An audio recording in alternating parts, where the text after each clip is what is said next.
Hi everybody, I'm Joanne Haigh.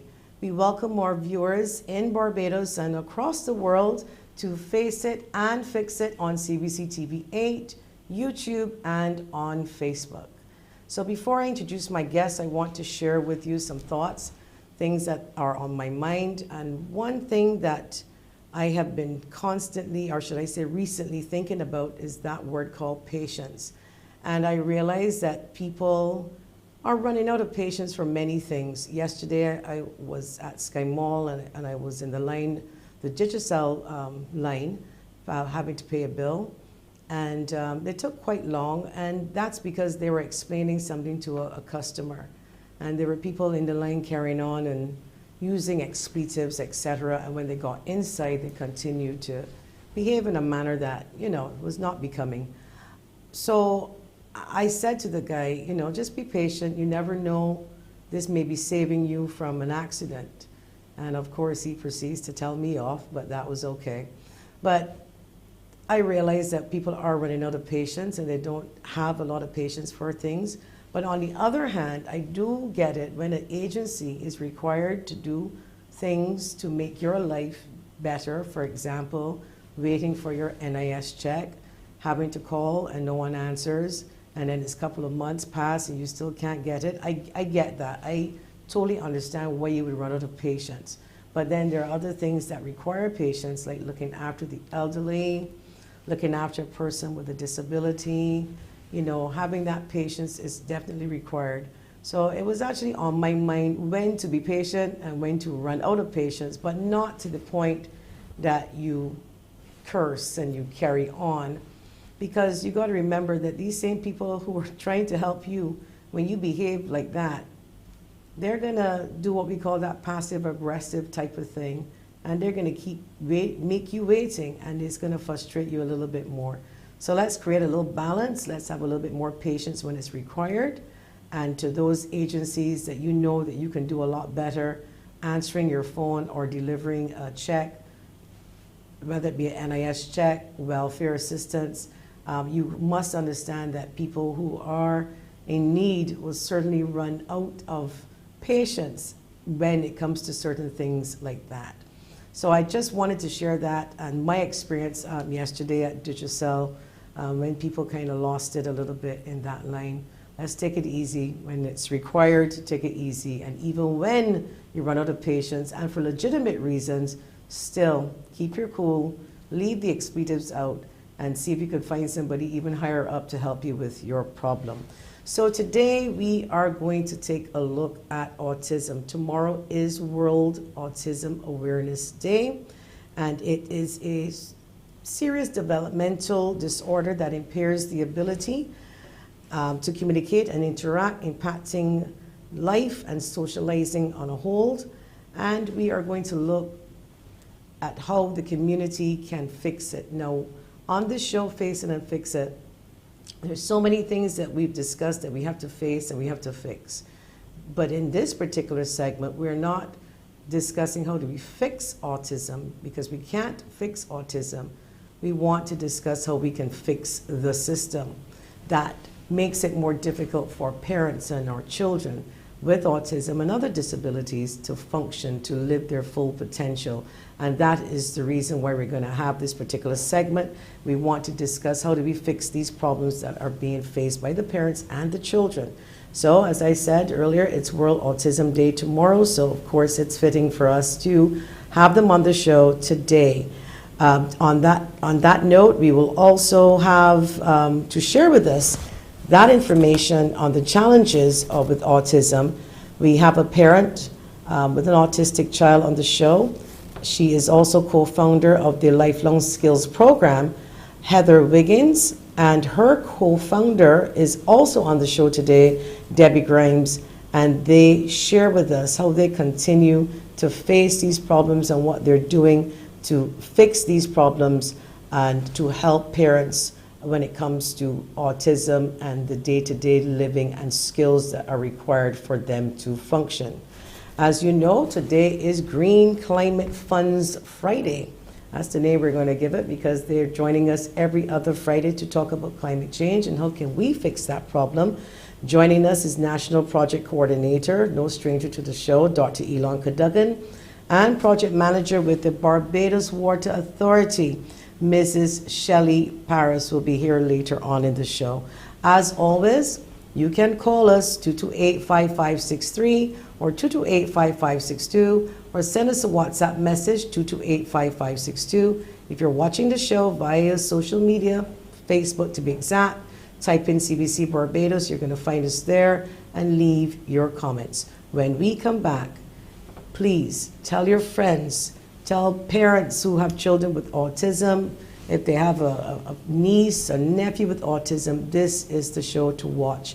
Tune in and watch us. When we come back, we'll be talking with a parent and a co-founder of the World Autism, or should I say, the Lifelong Skills Program Center that has been founded by Heather Wiggins and Debbie Grimes. We'll be back after the break.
Welcome back to Face It and Fix It. Our first guest, Heather Wiggins, co-founder Life Skills Program and mother of a child with autism, a son to be exact, and Debbie Grimes, also co-founder Lifelong Skills Program. Ladies, welcome to the show. Thank you. Good morning. Heather, Wiggins, we're going to start with you, as you are a mother to a 19-year-old young man who has autism. I want you to share with us a little bit of your story, your journey. What was that like when you first found out that your son is autistic? Okay. All right. Good morning, everybody. I had been having, bad feelings for every time I was looking at the milestones on the computer and then looking back at Billy and realizing that he was not meeting his milestones. Then seeing I have a background in special ed. So then I was able to make the links and see that something was going on. And then as it progressed, he had two words. I remember bird and boy, and those went. And then there was silence. He didn't speak after that. So it's been a challenge, but throughout it all, I found solace in finding acceptance. And if there's one thing I would like any parents who are listening today to understand, is that acceptance is a good place to be. When you can accept what the child that you've been given, it puts you on the road to being able to assist and help your child even more, because you're not caught up in your own mental disappointment or depression over having a child with autism. And it was challenging to have a child that wasn't speaking, or he wouldn't imitate. So toilet training was disastrous and difficult. Um, and when I look back on those years, um, I was being strengthened. My shell was being hardened for the task that I knew that I was going to eventually have to take on. Um, and it prepared me for just facing things and finding solutions and not just sitting down and taking it.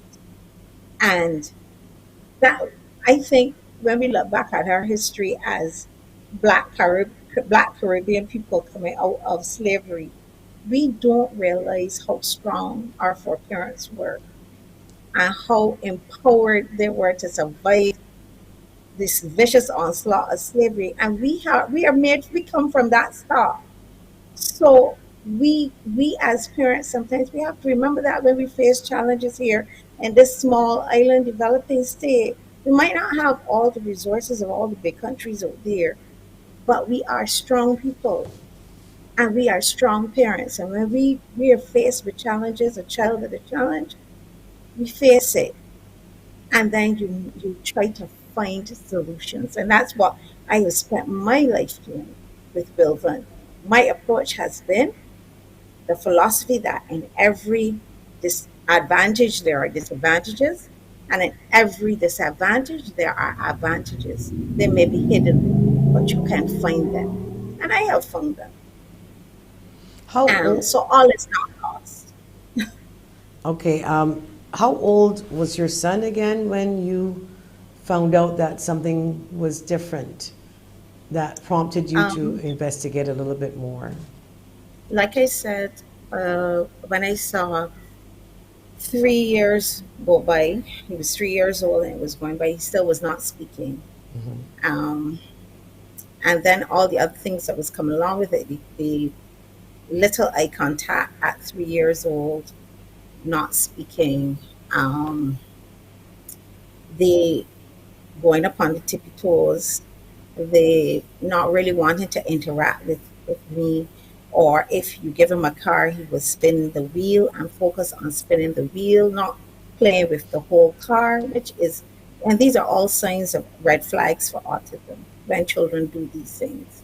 When they retreat into their own world and they don't play with toys the regular toys the way that a regular child would. When they don't really want to interact with you, smile with you, engage with you, look at you, that is when I realized that it was most likely autism. But he wasn't officially diagnosed till he was around 6 years old. So, okay, so if you're talking to parents now, these are some of the signs that to look for because we know it's a spectrum and it could vary. Yes. So, Yeah, it's a so some of obviously that's not limited to those signs. This is your personal experience, yeah. obviously with the signs that you would have seen. So, who diagnosed your son? Is it a psychologist? Is it a It, developmental pediatrician? The pediatrician themselves? How is that it was a done? psychologist that was here at the time from England. I don't remember her name. But she was visiting here from England at the time, and we decided to take really for the um, assessment. And he was officially diagnosed, but we already had our suspicions.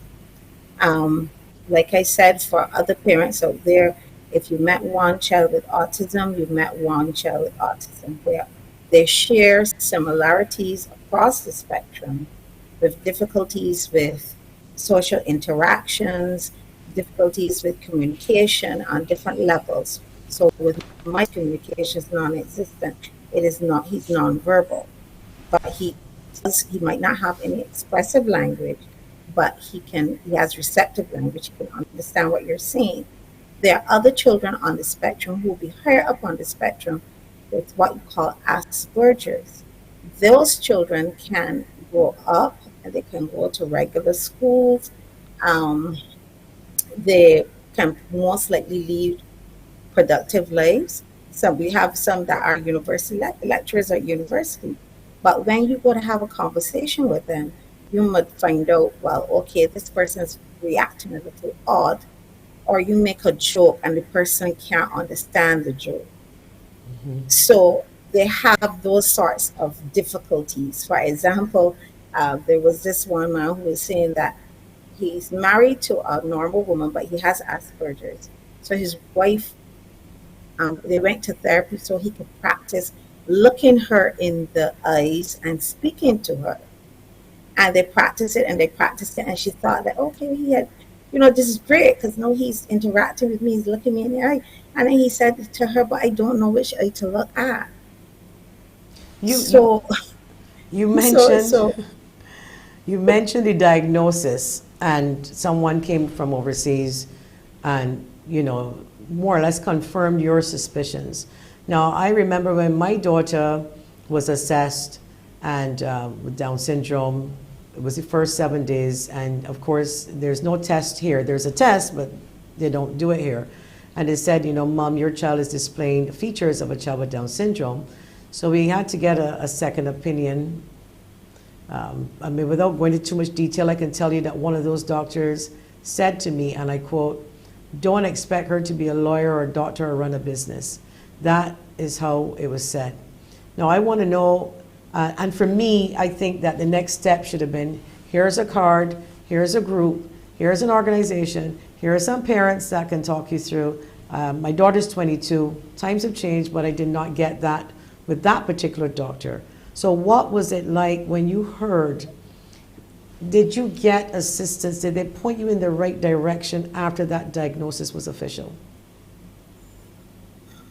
yes, I was in the right direction. Luckily, I was working in the system, so I had already known Dr. Jennifer Campbell, so I was able to talk to her and lean on her a lot. Um, and yes, I knew people in the system already, so I was lucky in that sense. But parents today, for parents back then, it would have someone not in the system or not knowing who to reach out to. It would have been very difficult. Over the years, I've had parents who I didn't know get my number and call me to find out, well, how has it been for you? What do we do? Toilet training is difficult. What, okay, do you have any tips for us as how we could possibly toilet train our child with autism? Do you have any tips for us on the behavior, curbing the risk behavior, stopping the stemming, stopping the walking on the tiptoes? What can we do? Um, we still have not gotten to that place. There's the Autism Association now, where parents luckily can join and be in a chat and be there to support each other. But in those earlier days, in the early 2000s, no, I did not have as much support as I thought I needed, but I was them, so I was aware of where to search out and get assistance if I needed it. But unfortunately, a lot of parents back then might not have been able to know what to do or where to go. Yes, again, my experience too, so I totally understand what you were saying. We are going to take a break, but we are going to speak with Debbie Grimes, co-founder of Lifelong Skills Program, because when we come back, we want to know how you two met and how this all started. We heard your part as a parent and why you have a passion for this, but of course, I want to hear the reasons for doing this, Debbie Grimes, and how you met up with Heather and how the whole program started. So when we come back, we will elaborate a little bit more about that. We'll be back after the break.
Welcome back to Face It and Fix It. Tomorrow is World Autism Awareness Day. Speaking with us today about autism and some of the challenges that our children go through and that the parents go through, and the bottlenecks and waiting and running around and turning around and everything else you could think of that they go through. We are speaking with Heather Wiggins, mother and co-founder, Lifelong Skills Program, and co-founder Debbie Grimes, Lifelong Skills Program. We have some footage of the center located in the Sarah Ann Gill Memorial Methodist Church. That's where the program takes place. And our producer, there it is. Oh, that's lovely. Picture of the Sarah Ann Gill Memorial Methodist Church, currently home to the Lifelong Skills Program, founded by Heather Wiggins and Debbie Grimes. Tell us a little bit about the center itself, time, start time, end time. Tell us a bit about that. Okay. Well, we start officially at 9 a.m. and we run until 2. However, we have to be on site at least by 6:30, 6:45, especially now with the COVID-19 protocols, because we have to make sure that the center is well sanitized. And also we provide free breakfast for the children, and therefore breakfast has to be made by the time they come to the center about 6:45. We have, there were 3 buses actually come to the center, bringing children from within the Bridgetown kind of St. Michael area, and then we have the northern area like St. Lucie and St. Peter, and then we have like St. George, around that area. So therefore we have to be well prepared and to welcome them. Of course, there's that sometimes a 2-hour space between where we start, and also we have to find time to talk to them and to ask them how was the day, what is going on, what do you want today? Because we have to remember that the program is geared in such a way, it's around the children. So therefore we do not force them into a program. We actually create a program around the children to assist them so that they can be the best that they can be. So if in the morning they come in and they're upset and they are not going to do nothing at all, so we have to like mother and daddy and auntie and uncle and everything at the end of the day, so that by the time it's 9 o'clock, they are ready to go. Okay, so between that early time, 7:45 to about 7:30, 7:45, that sort of time, we spend that time kind of like communicating and laughing and making the environment something conducive to a place children would want to be. Then coming on to 9 o'clock, we have a devotion session, usually about 15 minutes, with the exception of Mondays, where we have our spiritual director, Brother Robert Cumberbatch. He comes in and he does a 45 minutes devotional, which then goes into religious education, and the children totally enjoy that. And then afterwards, then we go into our breakout sessions where we will have some of the children then, well, I should say we have 4 teachers, so we have 4 classes. So therefore we'll go into like the developmental program, and that's by Auntie Monique Brewster, and that's what you're actually looking at now. And we do a lot of individual work there, as you can see, to assist those children to be able to coordinate and just to be able to do more than they would have come to the center with. Let us be clear though, that we're looking at young adults, because some people when we say children, of course, my daughter's 22 and she's still my child, but in the sense of word children, let's just make sure that they're clear of the ages that you start. You start from what age? Yes, please. We start at 16 okay. Plus, and we have someone there, a student there who is like 32. But at the end of the day, yes, he is in an adult body of 32 years old, but his mind really is maybe 8 or 10 years old. So hence, quite often you might find yourself referring to them as children. But yes, they are young adults. Absolutely. Young adults. So, sorry. No, I was just going to say we're going to continue to show some more footage of some of the great things that you have been teaching these young adults. And because I know one of our biggest fears after school, primary, not even so much secondary, what happens to our children when they reach a certain age in their 20s and their 30s, where do they go? But you're saying at this center, there's a place for them. As we're looking at Yes, another there. child with autism on the screen, you want to tell us what's happening here? This is another, there's a class that he's in. Yes, it is. He's in the Yes. developmental class. Yes, he is. And as I said, we have quite a bit of one-on-one individual attention. So we really try to have each child, especially in this class, assigned to an assistant or a teacher or trainer. Hence, then the child, then we can work with them and we can move them to where they can go instead of just leaving it on their own. Because what we are realizing is that if you leave a child on their own too long, he's going to be distracted and he's not going to do anything. So this one-on-one is very important. And at this point, I would like to say that hence that's why we're so small. We can only carry a maximum of 40 students. Each class having about 10 students, and then in the developmental class, we have at least 4 teachers there at one point, depending on how many students are available come to school at that particular day. But yes, that was an individual activity going on there. And is this free? Do we have to pay for the center? Because at No. all, nothing, not, No. what about? Not at all, not at all. That was the whole idea at the end of the day, and as Heather had noted earlier, that what we realized that many of the persons or students or families that we really wanted to help cannot afford any tuition fees. So then what is the point of putting that burden on them, and then at the end of the day, they're back at square one, and they're just saying, you know what, love the center, but you know what, my child can't go there because I can't afford it, you know? So that is the beauty of what we do, you know? I guess I where we wanted to can offer- include Yes, please. lunch as well. They bring their lunch though, that is not provided for them. Lunch is provided. Lunch is Lunch is provided. provided too? Yes, Lunch is by the provided, yes, Salvation it is. Army. Wow. Yes. We have had some wonderful partnerships developing over the last few years.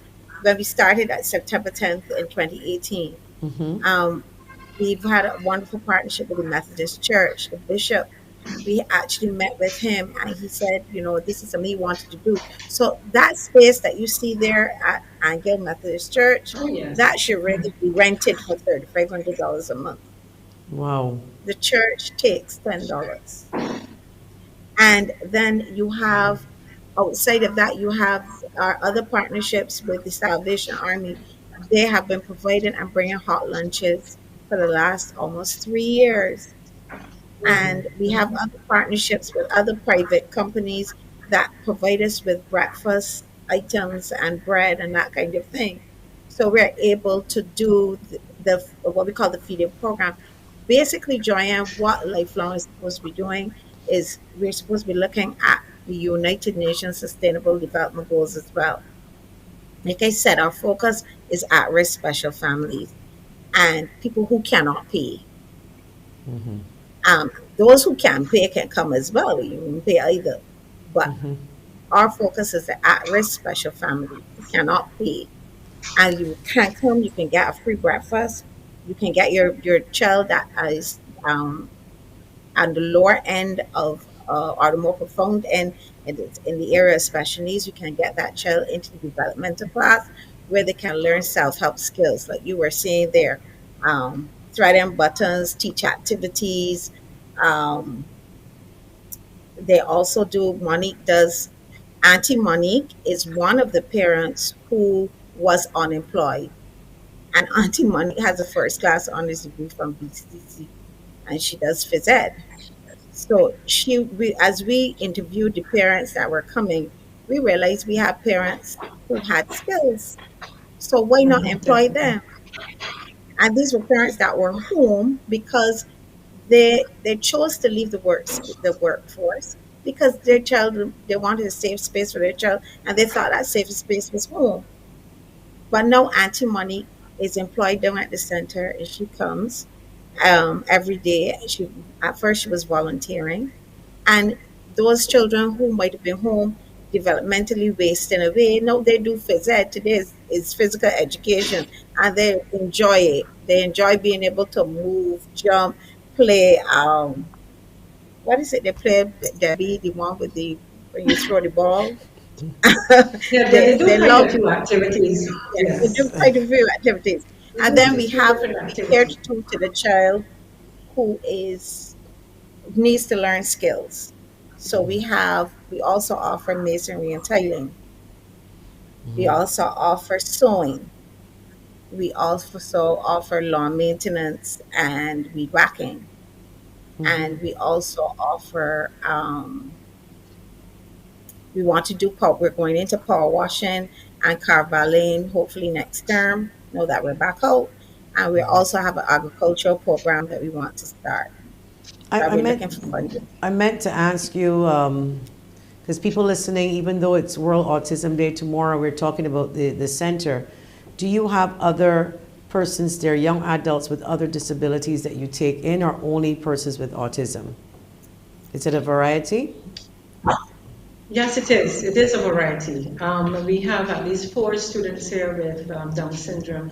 We have one with spinal bifida, and also a variety of different type of mental illnesses as well. If you walk into our center, you would never know which child actually is an outpatient at the psychiatric hospital, you know, and so we open our hands to all once we Sorry, have the space. when you say outpatient of the psychiatric hospital, you want to elaborate on that? Okay.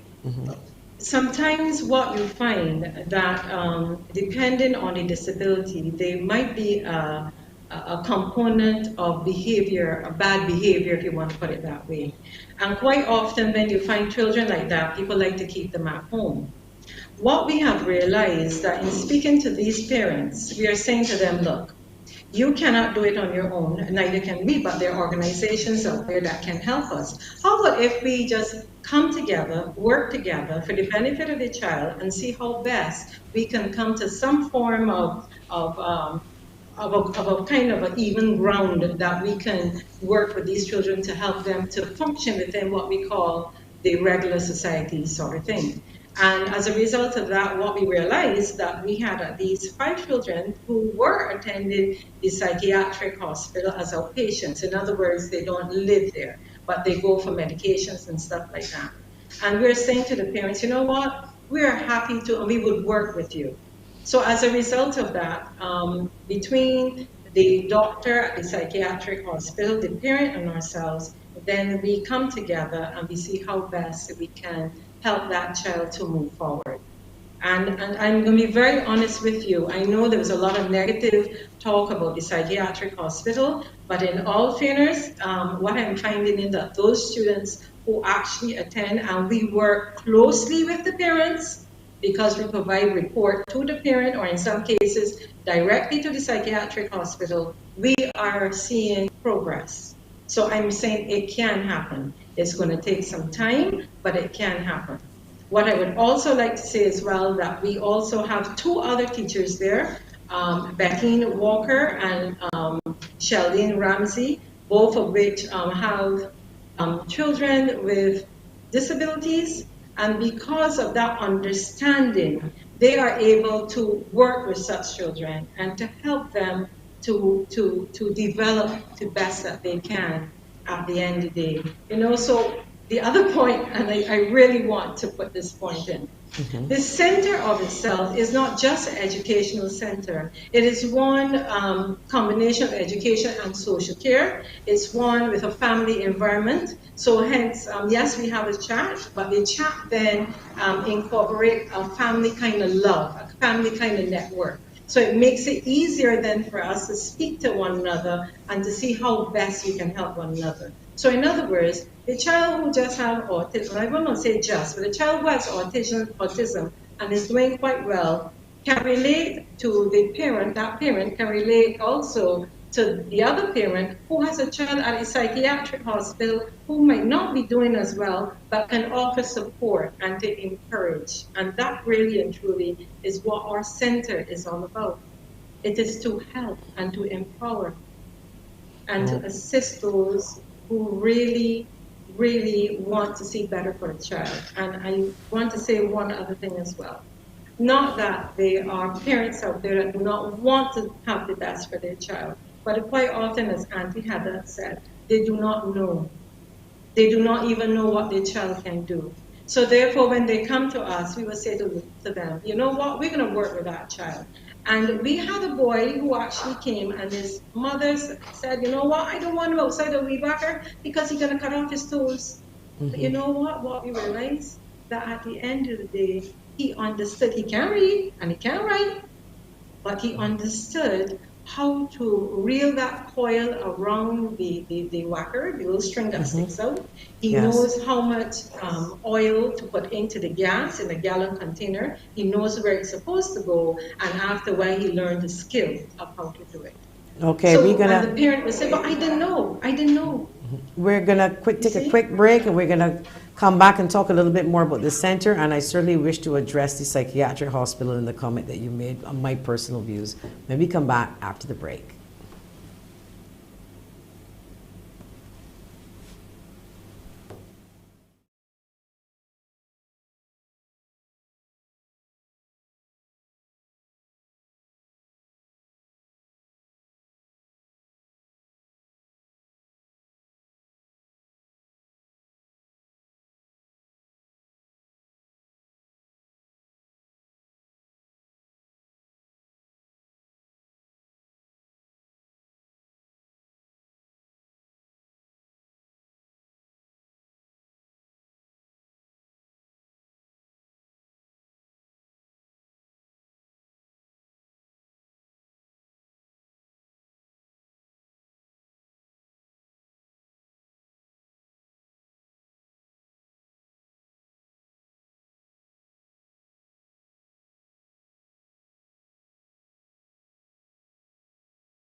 Welcome back to Face It and Fix It. We're speaking with Heather Wiggins, Debbie Grimes, co-founders Lifelong Skills Program. Now, before the break, we were talking about the children and the skills that they have and you offer. We also mentioned the psychiatric hospital because I wasn't sure when you mentioned it what you meant, and you explained. Now, I do know some people, and with my one in particular, her son is about 26, I believe, and she takes him down to the psychiatric hospital for medication. I dead set against that, and I'll tell you why. I understand that the psychiatric hospital, and they do a great job, don't get me wrong, but it's not designed for persons who are mentally challenged. It's more about mental health issues, addictions, behavioral issues, maybe you're schizophrenic, different things like that. But I just felt that we should push towards getting a health care facility just for autism, Down syndrome, all the other behavioral issues that you may have. Because when you are together with a drug addict at the psychiatric hospital, or a person who just has mental health issues, maybe tried to commit suicide, and people who are actually there for murder to be evaluated, I just feel that I can't see me sending my child to the psychiatric hospital, knowing what they deal with. I'm saying that they deal with that, and I think that we should put that there, yes, and help, but I just feel that we need a separate entity, agency, for our children who are mentally challenged.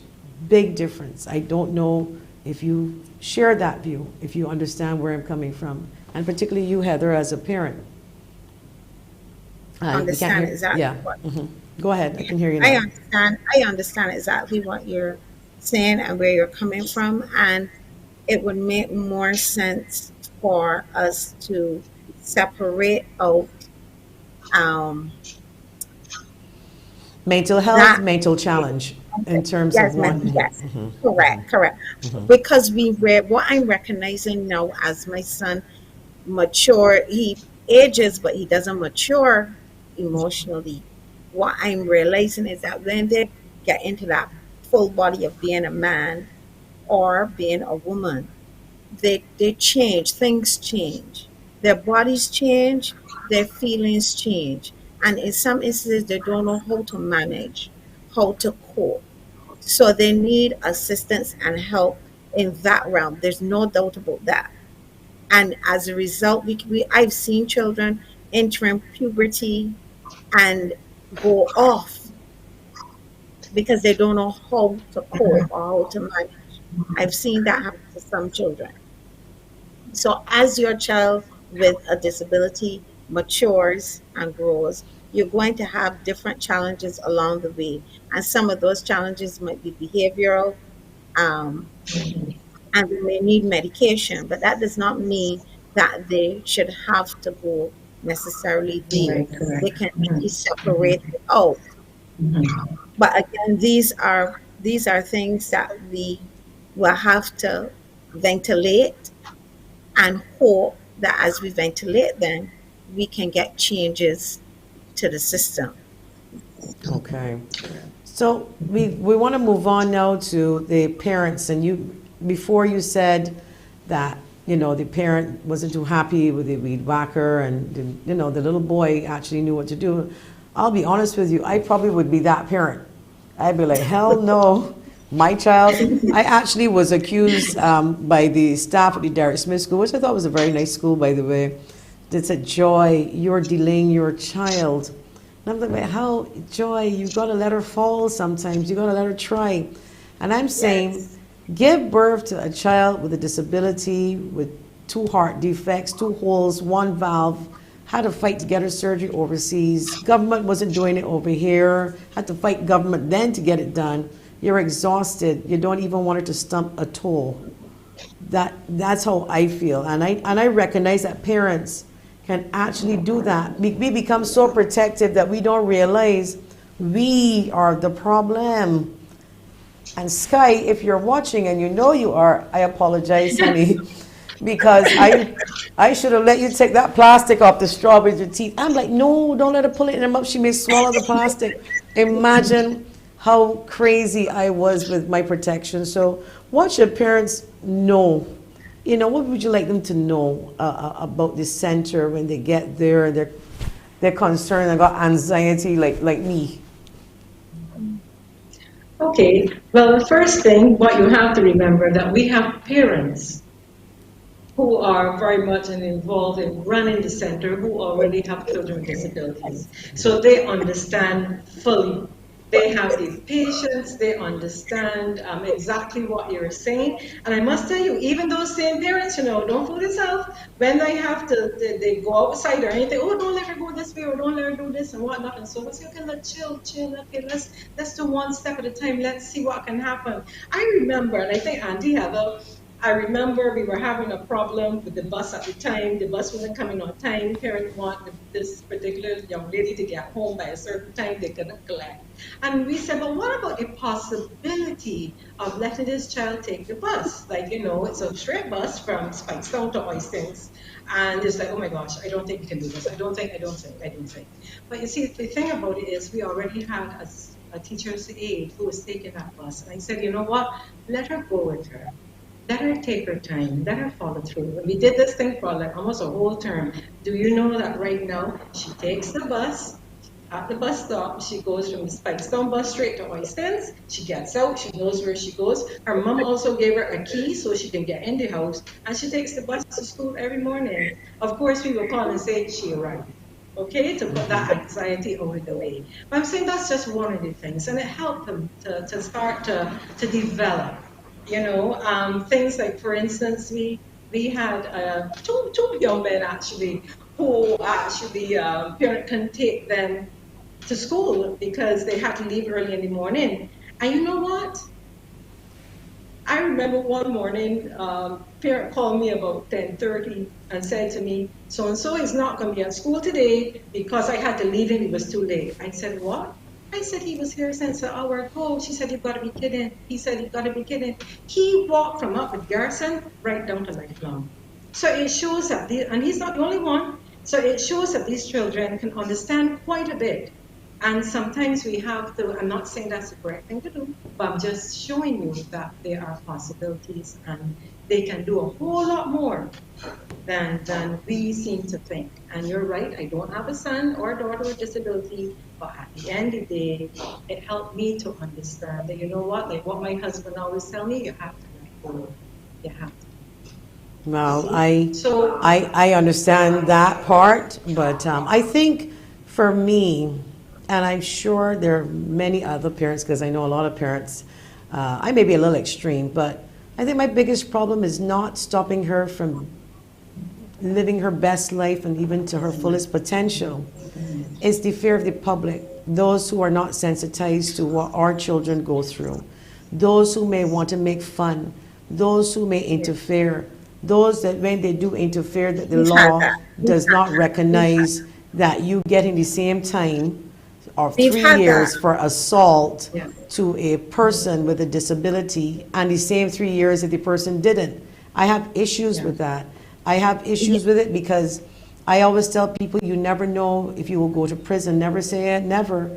Because I do not know, and I will say this on national TV, what I would do if somebody did something to my child.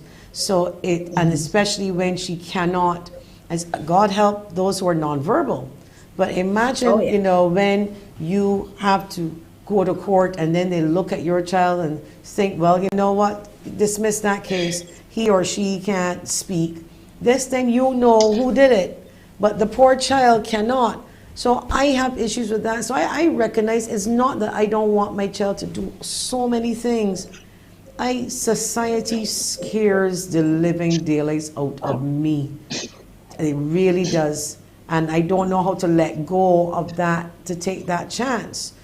I don't know about you, Heather, but I can't get that done. I just can't. Well, I have, lifelong has helped me because we have a program. I actually sat down and devised the program. It's called the Life Skills Program. And basically, it teaches all the educable students that come everything from as simple as if you've lost if the button on your shirt has popped off your work shirt, how to sew that back on, fix breakfast for yourself, all the way up to budgeting, reading utility bills, how to function as a person with a disability in our society, our local society, not state, here in Barbados, how to function. What do they need to know on a daily basis to function? And that's what our life skills program is geared towards doing, and to give parents that level of comfort and the student that level of independence. We actually had 7 students who've been employed, um, um, and have moved off the center. I think the first boy, he is going into his second year working at a nursery.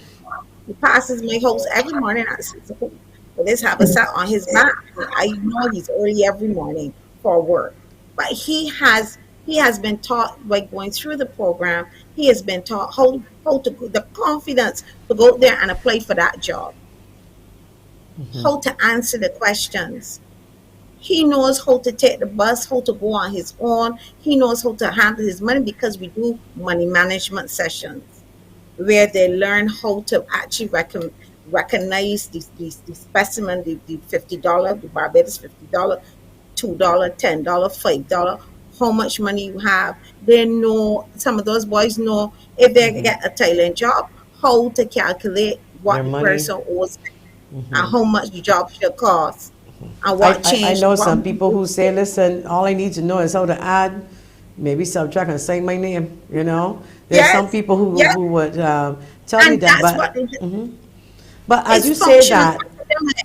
It's I, functional academics. They don't have to be able to read Shakespeare to live in Barbados. I know Latin, You don't need to know know Latin. You Latin. understand that we had forefathers that were bossmen, carpenters, and can read.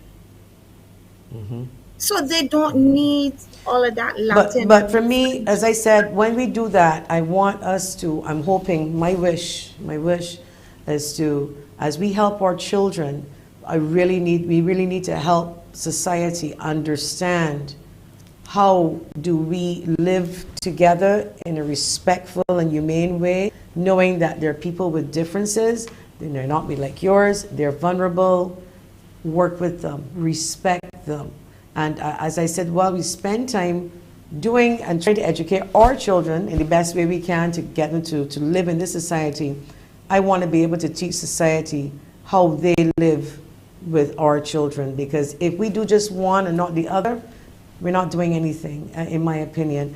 But before we go, future plans and funding. Now, this program, you got me excited. If I had $1 million, I'd give it to you today. So, all of those of you who are watching and my friends that have money, but they never give me any, this is an excellent program to invest in. And trust me, we have a lot of friends and companies that watch, and we have a lot of companies that come on this show. And we also have another agency coming on afterwards that they also do a lot of work, but on another level of things. I'm urging all Barbadians and all Barbadian companies watching this show. Funding is required. So tell us a little bit about the funding. What do you need? Tell us what you want. Okay. So to run a free program, to offer a free program to what, average of what, 34 students, going on to 40 probably by next term, because we're now getting applications coming in. To run a free program for 40 students, you need money. We need to be able to pay our parents properly. Yes. Our parents. Now, I have to take this time to say to you, now, when we started this social experiment of employing the parents, and we're probably the only persons in the Caribbean that might be doing this, where we have a program and it is parent-driven, parent employment. We're trying to provide decent work, tackling poverty, tackling hunger.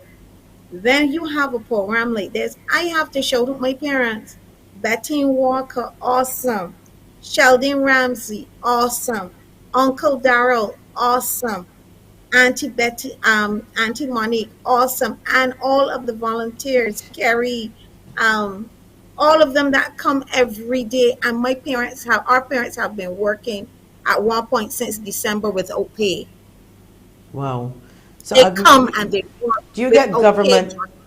Pay them, they still come. We have a WhatsApp here. We had one earlier, but we didn't really share it with you because the person wanted to know what causes autism and get into the medical aspect of things. And I felt that was more for many causes. But the WhatsApper sent to us, I believe if you could put it back on the screen, basically asking about government and if you get any assistance from government regarding this particular. Yes. Do you lobby government as a group or as an individual? Okay. Yes. You do. Yes, so you we get lobby government. We lobby hard.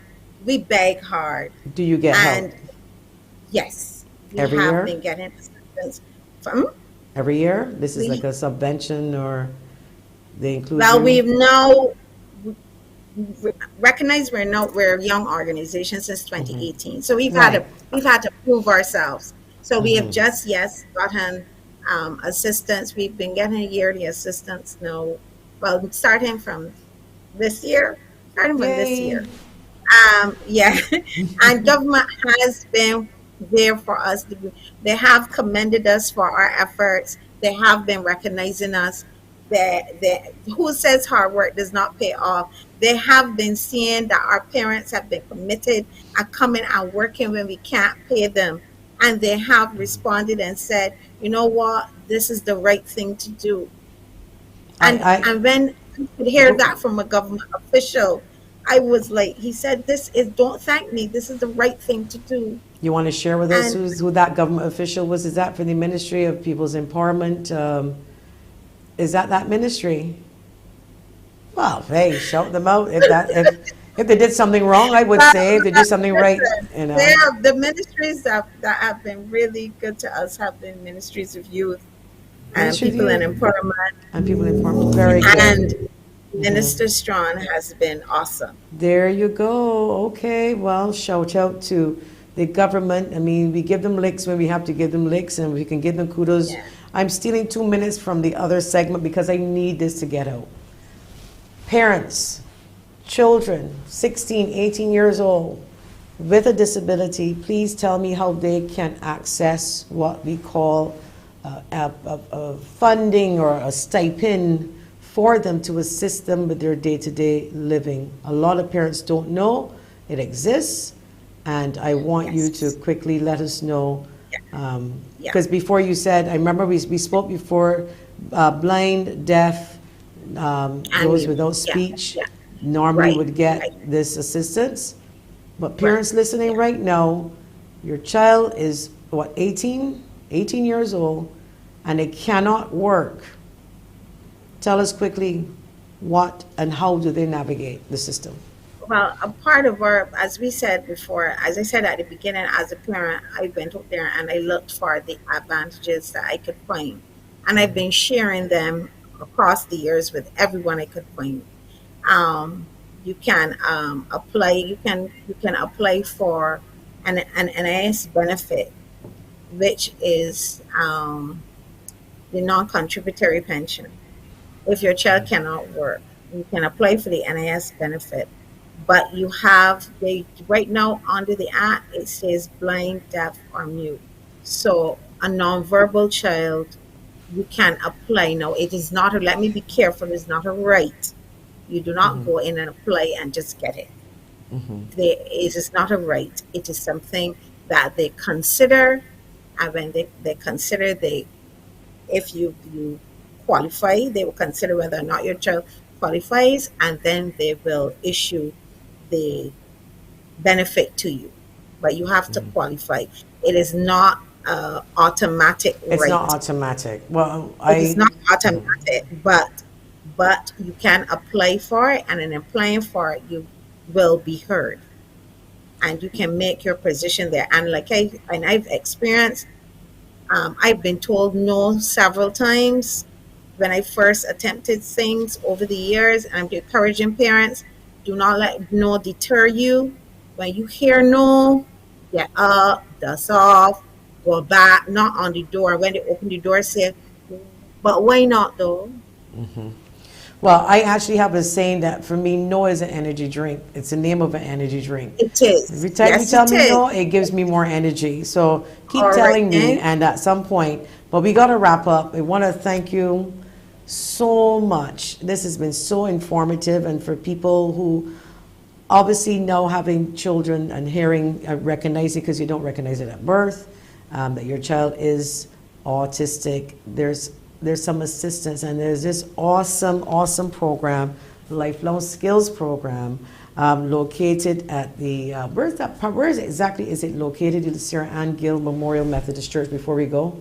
Location? Debbie? Parish? Debbie? Can't hear you. Field just off. You can hear Where's me it now? located? Yeah, where's it located before we go? Yeah, we are in Fairfield, off the Fairfield, Black Black Rock? Rock Mill Road. That's Okay. right. It's like that crossroad heading towards Grisette's. And you can't miss us. We're right there by the seventh or the ninth property on the right hand side. And there's a big car park in front of it and a big sign outside saying, Sarah and Gill Memorial Church.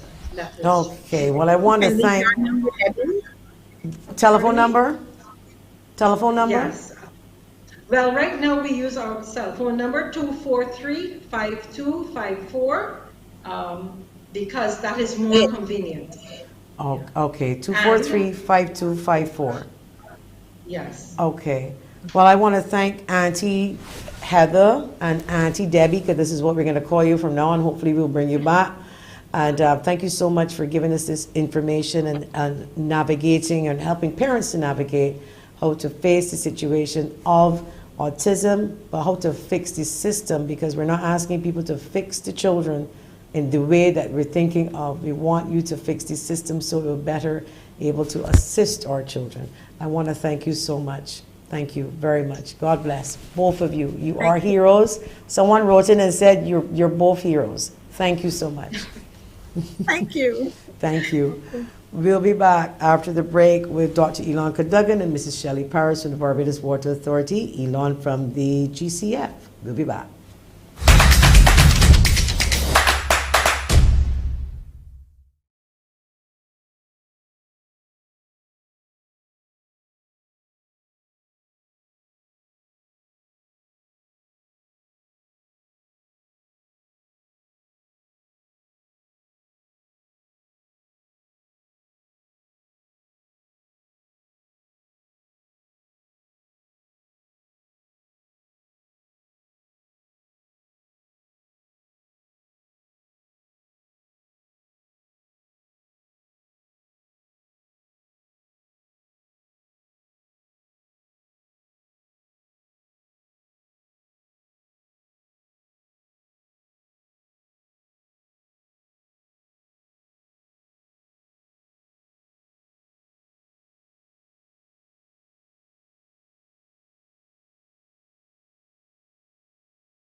Welcome back to Face It and Fix It. Now, the producer kind of gave this segment a name, but I'm going to touch base with Dr. Cadogan and ask him if he approves, because we're calling it Green Climate Funds Friday, but I'm thinking more Friday with 5 C's. But I'm twinkling with it because they come every 2 weeks, and as promised, CBC has partnered with the Green Climate Fund 5 C's as we continue to fight climate change and mitigate and everything that we can do to basically slow it down, because I understand we can't turn it around, but we can slow it down and we can put all the things in place to mitigate against what is happening with longer droughts, stronger storms, etc. So joining us is Dr. ELON CADOGAN, no stranger to the show, National Project Coordinator and for 5C's, Green Climate Fund 5C's, which is the Caribbean Community Climate Change Center. And my friend, and I'm glad to say my friend because I've known her for many years, haven't heard her recently, but we have with us Mrs. SHELLEY PARRIS, Project Manager, Barbados Water Authority. Welcome. Welcome, Elon, Dr. Cadogan. Shelley, I think, welcome. Hi, good morning. Good morning. I think Shelley may be a little frozen there in the screens. We may have to, all right. Okay, so, all right. So, Elon, again, and welcome, Shelley, to Face It and Fix It, the segment that we talk about climate change and all of the projects. The Green Climate Fund has partnered with Barbados Water Authority in an effort to make life a little bit more comfortable for the vulnerable persons in Barbados as it relates to getting challenges with getting water. So I wanted to know from Shelley, if she is back with us, I don't know if she can hear us or if we just lost the visual, what is the nature of the relationship of the BWA and 5C's? And perhaps, Elon, until we get back. Ms. Chase? Shelley Parris, my apologies, Shelley. Forgive me, I know you're married. Forgive me. Gotta get accustomed. Mrs. Shelley Parris. What is the nature of the relationship of the BWA and the 5C's? Oh, you're back. Unstuck. You can hear me? All right, I think. Okay, Elon, you wanna let us know a little bit about the relationship of the BWA and 5C's? Hey, good morning. Morning, Joanne, again. Yeah, so if I actually start, I could give Shelley something to come up on, and I guess to reiterate something that we mentioned during the first show, when we discussed the relationship between the GCF and the 5C's. So I think that's probably a good place to start. So, as you would have mentioned in your previous segment, I like to try to make a tag on from what you mentioned before regarding the funding. So, if we put it as in a car, let's say a car. So basically, the Green Climate Fund will provide the car and the gas, to the 5C's, the accredited entity, and the 5C's will basically utilize those funds and drive the vehicle towards the destination where we're supposed to achieve, which would obviously be the intended outputs for the project. So in terms of the development of the projects themselves, actually to get to the Green Climate Fund for approval for the grant funding, the accredited entity, which in this situation, which would be the 5C's, has to then submit these project proposals to the GCF, of course, from the countries. And this is where the countries play a very, very big part in actually getting those projects into the accredited entity and then for us to then send it into the GCF for funding. In terms of, I'm not going to steal any parts from Shelley, but what I'm going to say is that it is extremely vital that the countries really truly program into the projects exactly what the needs of the recipient are. And when I say the needs of the recipient, it means that in order to respond to the various climate change, adaptation, and mitigation plans, it is important that these initiatives or these objectives and these aims and goals be outlined and also ensure you have a plan to ensure that the activities that you are doing has an output that can directly contribute to the national adaptation and mitigation actions and national adaptation and mitigation plans of the country. As you would have mentioned in the previous segment about 2 weeks ago, our huge climate change activist, of course, the Prime Minister of Barbados, Honorable Morley, it is quite important that these actions or these goals are developed holistically And when I say holistically, yes, we do have the Barbados Water Authority here, who is extremely invested and responsible for taking care of the water sector in Barbados. However, as you will know, water contributes to a lot of other sectors. For example, agriculture, food security, health. Especially in the COVID-19 environment, where we're all talking about, sanitizing and washing your hands, and all of these things. Water is very, very vital. So, I just want to say that the products that we do get from our Barbados are all aligned to all of the goals, the national goals and national policies of Barbados. Okay, fantastic. Do we have Shelley back with us via phone? I'm here. Shelley Parris. Hi, hi. How are you doing, Mrs. Parris? I am good, and how are you? I am great. Nice to see you. Nice to see you. So you are project manager, BWA. Is that solely with these particular projects funded by the GCF? Yes, I'm in charge of the project management office, and we deal with all of the programs that are funded by international agencies, which includes the GCF project, one which will eventually become two. All right, so tell us about the projects. How many projects, and exactly what are these projects? Right. So, well, the truth is our relationship goes back a number of years. We've been doing collaboration on projects with the 5Cs for quite a while, but these most recent projects are focused on building resilience. The first project, as Dr. CADOGAN may have alluded to, Water Sector Resilience Nexus, focuses on potable water, and eventually we'll be looking at wastewater and trying to build resilience on that end as well. So this project is comprised of 4 major components, and we're looking at the improving resilience as it relates to our water supply. As you would have alluded to, we have less water available because of the harsher droughts we've been experiencing with climate change.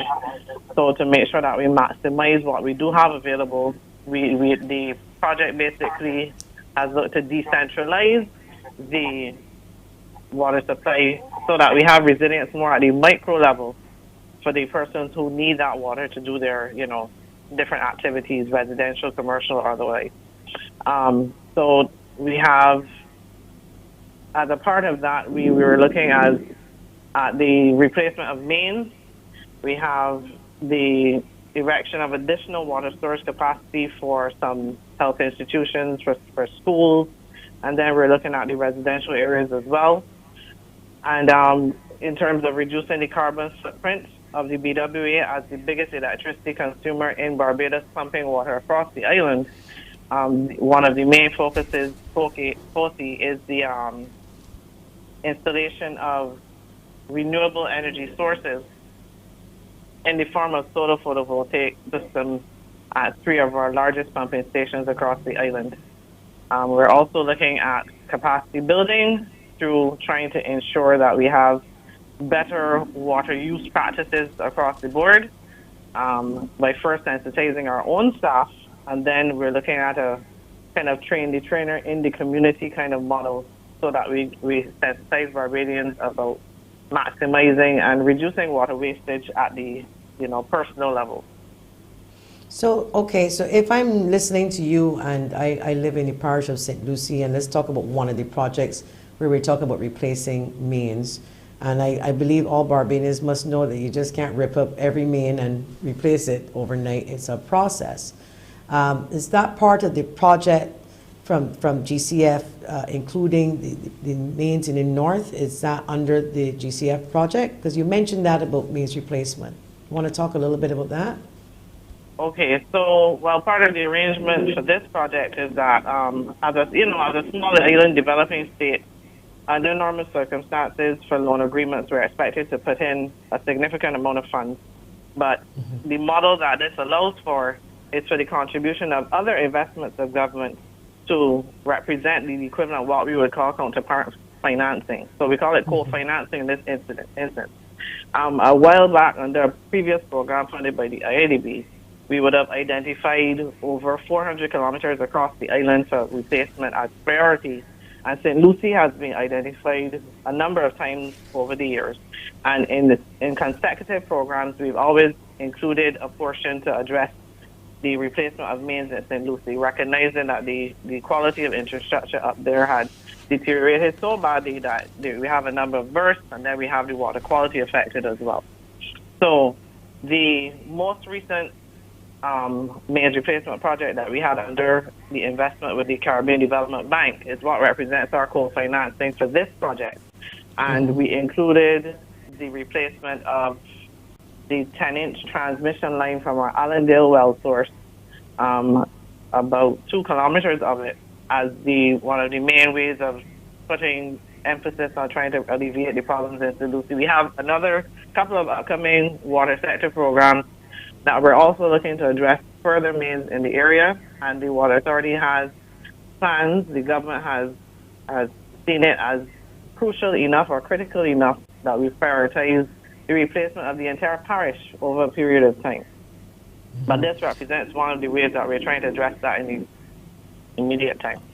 Okay, we're going to take a quick break. When we come back, we're going to talk a lot more about the projects funded by the Green Climate Fund as it relates to the Barbados Water Authority. We'll be back after the break.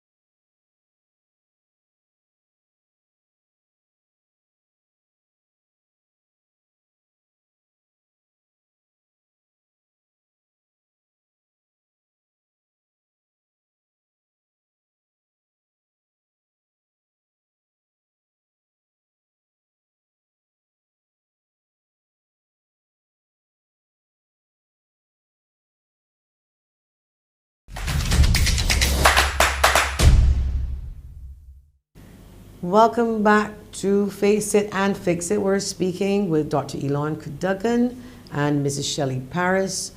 SHELLEY is project manager with the Barbados Water Authority. Dr. ELON CADOGAN, National Project Coordinator, GCF/5Cs, we call it now, because everybody inside was a little bit confused. It's like, okay, GCF is on top, 5Cs on bottom, accredited by GCF, etc. So we just want to make sure that you're clear, because someone did ask me earlier, does he work for GCF or does he work for 5Cs? And is it work with GCF only, and do they do other things? Yes, they do. But we are focusing on 5Cs and the GCF fund that has graciously given it's a full grant to the Barbados Water Authority in an effort to assist many Barbadians, vulnerable Barbadians, in various parishes in Barbados. So, Shelley, before the break, we were talking about the mains replacement. So, I know you said there are other people who obviously put money in, and the other like CDB and IDB projects, but I want to focus more in on GCF. And I know we talked about mains replacement in the north.